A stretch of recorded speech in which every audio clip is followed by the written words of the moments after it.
Guys this is call with me आणि तुमचा भाव चाललेला आहे धबधबा पाहण्यासाठी.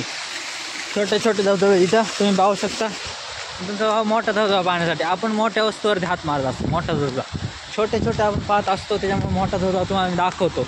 आणि माझ्या जस्ट समोर आहे, तुम्ही पाहू शकता आपला व्ह्यू.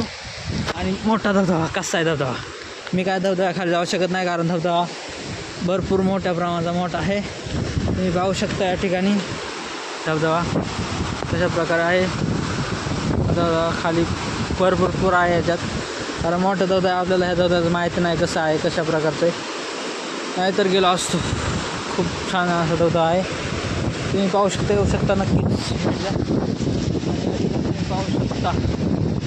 सध्या आपण ब्लॉग थोडं स्टॉप करू, कारण तर लोकसंख्या असल्यामुळे ह्या धबधब्याचा वातावरण पाहण्यासाठी खूप सारे लोक येतात. पाहू शकता पावसाचं वातावरण झालं आहे. Guys this is call with तुमचा भाऊ आणि माझ्या समोरचा व्ह्यू हा खूप खतरनाक आहे. तुम्ही पाहू शकता. हे बघा, this is call with a Mandave. This is for तुमचा भाऊ. आणि आपण आलेलो ब्लॉग काढण्यासाठी थोडासा डोंगरावरती. तुम्ही पाहू शकता. लोकेशन तर भरपूर लोकांना माहीत असेल. हे काय मांडवे गाव. दिस इज द मांडवे गाव. कसं आहे मांडवे गाव. दिस इज द आता धुकं उघडले, त्यामुळे परत आपण आलो इकडनं. असा त्या रूटने आलो आपण ओकेमध्ये. आणि हे मांडवे गाव आहे. छोटंसं गाव नाही, मोठं गाव आहे. आणि ही मांडवे नदी तुम्ही पाहू शकता. मांडवे नदीला भरपूर असा पूर आहे मोठ्या प्रमाणात, कारण या ठिकाणी सध्या पावसाचं वातावरण खूप आहे. वरती तुम्ही पाहू शकता खूप मोठ्या प्रमाणात पाऊस आहे. आणि इथे घरं आहेत असे बऱ्यापैकी. असं वाटतं. This is call with the guys. This is the view. मांडव्याचा पुढचा व्ह्यू तुम्ही पाहू शकता. हा व्ह्यू तुम्हाला कोण नसेल दाखवला, मी दाखवतो. आपला ब्लॉग हा खूप खतरनाक असतो. कंटेंट इथे चांगला मिळतो. तुम्ही पाहू शकता. दिस इज फॉर द व्ह्यू. हा समोर ही नदी गेली, मांडवी नदी. इकडे खाली दर्या मंदिर आहे, पण नदी तिथे आता काय जाऊ शकत नाही. भात लागवडी तर भरपूर प्रमाणात केलेली आहे, मोठ्या प्रमाणात. आणि हा असा घाट आहे भयंकर. मागे कॅमेरा फिरवला तर पाऊस कॅमेऱ्यावरती येतो आणि कॅमेराची क्वालिटी डाऊन होते. त्यामुळे मी एकदम फ्रंटला कॅमेरा धरलेला आहे. कॅमेरा उलटा केला तर पाऊस येतो. आणि मग काय होते सांगून नाही शकत आपण.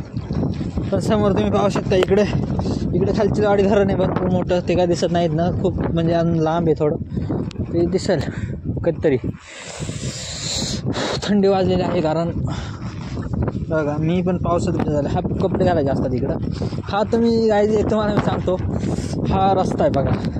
इथनं रस्ता गेलेला असा असं असं असं असं रस्ता. ह्या रस्त्याला कोण ऑफरोडिंग करू शकतो. असा रस्त्याला ऑफरोडिंग करण्यासारखं काय आहे इथं बघा. तुम्ही बघा खतरनाक ऑफरोडिंग.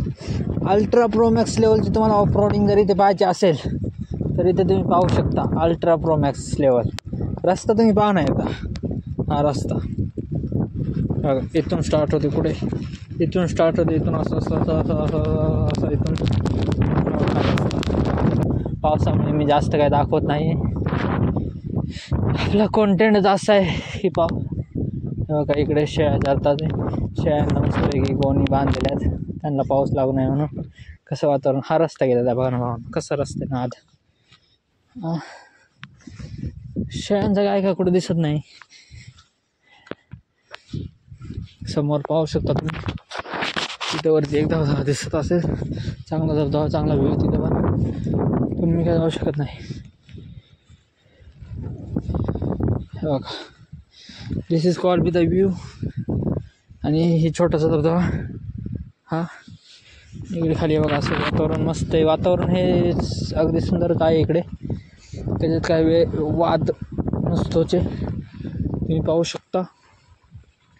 अतिशय सुंदर असं वातावरण असतं इकडं आपल्याकडे गावाकडे. मस्त. आता ब्लॉग बंद.